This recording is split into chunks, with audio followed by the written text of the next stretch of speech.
कवि श्री राम नरेश त्रिपाठी जी। कवि श्री राम नरेश त्रिपाठी जी हिंदी साहित्य के जाने माने साहित्यकार थे। उन्हें हिंदुस्तान अकादमी का पुरस्कार भी मिला था। उनकी हे प्रभु आनंद दाता ज्ञान हमको दीजिए, यह प्रार्थना बहुत प्रसिद्ध है। तब याद तुम्हारी आती है, यह एक प्रकृति काव्य है। इस काव्य में कवि ने सुबह के वातावरण का और वर्षा ऋतु का वर्णन किया है। सुबह का वातावरण खुशनुमा होता है और प्रकृति का कण कण दर्शनीय होता है। रिमझिम बारिश में सुबह का दृश्य मनमोहक और आकर्षक होता है। प्रस्तुत कविता में इसका सुंदर वर्णन किया गया है। सबसे पहले हम इस कविता का आदर्श गान करेंगे। जब बहुत सुबह चिड़िया उठकर कुछ गीत खुशी के गाती है, कलियां दरवाजे खोल खोल जब दुनिया पर मुस्काती है, खुशबू की लहरें जब घर से बाहर आ दौड़ लगाती है, हे जग के सिरजनहार प्रभु तब याद तुम्हारी आती है। जब छम छम बूंदे गिरती है, बिजली चम चम कर जाती है, मैदानों में बन बागों में जब हरियाली लहराती है, जब ठंडी ठंडी हवा कहीं से मस्ती ढोकर लाती है, हे जग के सिरजनहार प्रभु तब याद तुम्हारी आती है, हे जग के सिरजनहार प्रभु तब याद तुम्हारी आती है। बच्चों, अब हम इस कविता का अर्थ समझेंगे। कवि कहते हैं कि शुरुआत की पंक्तियों में जो हमने सुनी, फिर से, जब बहुत सुबह चिड़िया उठकर कुछ गीत खुशी के गाती है, कलियां दरवाजे खोल खोल जब दुनिया पर मुस्काती है, खुशबू की लहरें जब घर से बाहर आ दौड़ लगाती है, हे जग के सिरजनहार प्रभु तब याद तुम्हारी आती है।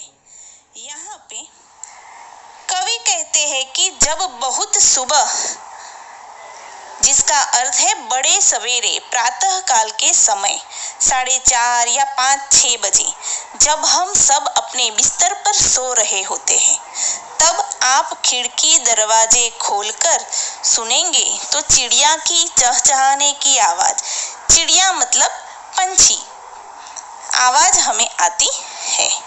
तब ऐसा लगता है जैसे वे खुशी के गीत गा रही हो। यहाँ पे चिड़िया के चहचहाने को कवि ने उनके खुशी के गीत गा रही है ऐसा लिखा है। यहाँ कवि कहते हैं कि सुबह होते ही बाग बगीचों में कलियां भी खिलने लगती है और अपने दरवाजे खोल खोल, इसका अर्थ है कि अपनी पंखुड़ियों को खोलकर खिल जाती है और फूल बन जाती है। यहाँ कवि ने फूल की पंखुड़ियों को दरवाजे और फूल के खिलने को फूल की मुस्कुराहट की उपमा दी है। कवि ने यह भी कहा है कि फूल दुनिया पर मुस्कुराते हैं, जिसका अर्थ है सुबह के इतने मनोरम्य दृश्य का आनंद लेने के बदले जो मनुष्य सोना पसंद करते हैं, उन सभी पर फूल हंस रहे होते हैं। आगे कवि कहते हैं, फूलों की खुशबू भी फूलों के खिलते ही फूलों से बाहर आकर हवा में फैल जाती है और हर तरफ सुगंध फैलाने लगती है।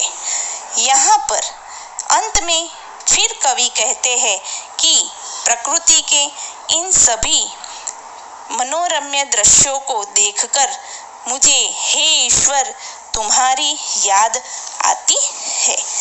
इसके बाद की पंक्तियां हैं, जब छम छम बूंदे गिरती है, बिजली चमचम कर जाती है, मैदानों में वन बागों में जब हरियाली लहराती है, जब ठंडी ठंडी हवा कहीं से मस्ती ढोकर लाती है, हे जग के सिरजनहार प्रभु तब याद तुम्हारी आती है।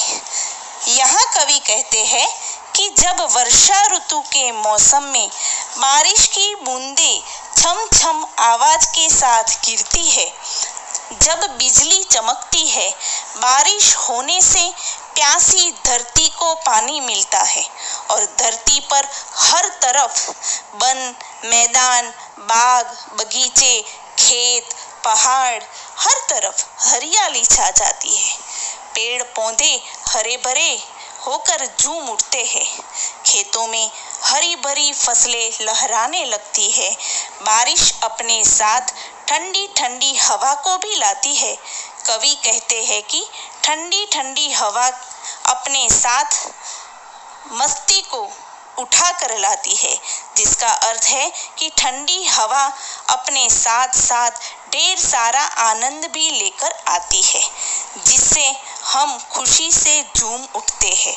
तब कवि को भी प्रकृति के इन मनमोहक दृश्यों को देखकर इस प्रकृति की रचना करने वाले, इस प्रकृति को बनाने वाले, इस सृष्टि के सृष्टि के सृजनहार की याद आती है।